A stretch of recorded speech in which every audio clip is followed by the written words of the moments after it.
Friends, நீங்கள் பார்க்குறீங்க பார்த்தீங்களா, சோயாபீன்ஸ். இது எல்லாமே நண்பர்களே எங்கள் மாடி தோட்டத்தில் இப்போ நான் பறிச்சேன் நண்பர்களே.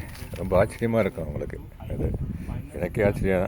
ஏற்கனவே ஒரு டைம் ஒரு 1 இயருக்கு முன்னால் அந்த இடத்துல ஒரு கண்டெய்னர் தான் வச்சுருந்தேன் நண்பர்களே. அது மாதிரி ஏற்றி விட்டோம். ஆமாம், சீசனுக்கு தகுந்த மாதிரி வைக்கணும் நண்பர்களே. இது பாருங்க, இது பூரா மாடி தோட்டத்தில் வச்சது தான். ஆமாம் நண்பர்களே, இப்போ தான் பறிச்சிருக்கேன் எல்லாத்தையுமே. அதாவது எனக்கு ஒரு பெரிய ஆச்சரியம் இதில். ஆமாம் நண்பர்களே, மாடி தோட்டத்தில் சோயா பீன்ஸையும் ஹார்வெஸ்ட் பண்ண முடியுமா, பயிரிட முடியுமான்னு ஒரு கேள்வி எல்லாத்துக்கும் எழலாம். ஏன்னா அதாவது அதுவும் எங்கள் சிவகங்கை டிஸ்ட்ரிக்டில் இதெல்லாம் இந்த சோயா பீன்ஸ்லாம் ஊட்டி, கொடைக்கானல், ஓசூர் இது மாதிரி இடத்துல தான் நண்பரே இந்த குளிர் பிரதேசத்தில் வரும். இது அதெல்லாம் இல்லை, நம்ம ஏரியாலையும் வரும். இது அந்தந்த சீசனுக்கு தகுந்த மாதிரி நம்ம வரும் இது அப்படின்றத ப்ரூவ் பண்ணுறதுக்காகத்தான் நான் யதார்த்தமாக போன ஒரு 2 இயர்ஸ் முன்னாடி போட்டு விட்டேன். அதுலேயும் வந்துருந்துச்சு. இப்போ கூட மண்கலவை, சரியான மண்கலவை இல்லை உள்ளபடியாகவே. நான் அவசரத்தில் அப்படியே ஒரு வீட்டுக்கு சமைக்க வாங்கிட்டு வந்ததில் ஒரு லைட்டாக கொஞ்சம் முளை விட்டுருந்துச்சு. அந்த ஒரு 4-5 இது அதில் ஒன்று அந்த இடத்துல இந்த கண்டெய்னரில் இந்த இருக்குது பாருங்களேன். இந்த கண்டெய்னரில் தான் அங்கே இருக்குது. அந்த கண்டெய்னர் பறிச்சு விட்டேன் நண்பர்களே.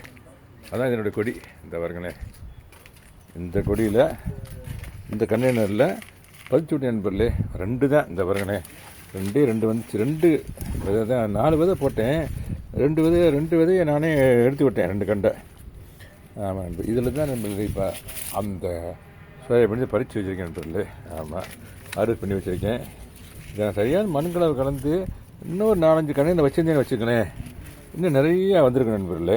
எனிவே, இதுவே எனக்கு ஒரு பெரிய கிரேட் சக்ஸ். இந்த பாருங்க, இன்னும் கூட இருக்குது. இந்த பாருங்க, பட் இன்னும் அது கொஞ்சம் முத்தணும். ஆமாம் நண்பர்களே, இந்த பாருங்க முத்தணும். அது பூரா முத்தி கலரே கொடுத்துருச்சு. கலரும் கொடுத்துருச்சு. ஒரு சில சோயாபீன்ஸ் முத்தி நெத்து ஆயிடுச்சு. கலரே மாறிடுச்சு. அதனுடைய ரெட் கலர் பார்த்தீங்கன்னா, அந்த கலரே ஒரு அட்ராக்டிவாக இருக்குது நண்பர்களே. அந்த கலரை சோயாபீன்ஸுடைய கலரை பாருங்களேன், அதை காட்டுறேனே. அந்த பாருங்களேன், சோயாபீன்ஸுடைய கலரு பார்க்கலையே ரொம்ப வெரி மச் அட்ராக்டிவாக இருக்கும் நண்பர்களே.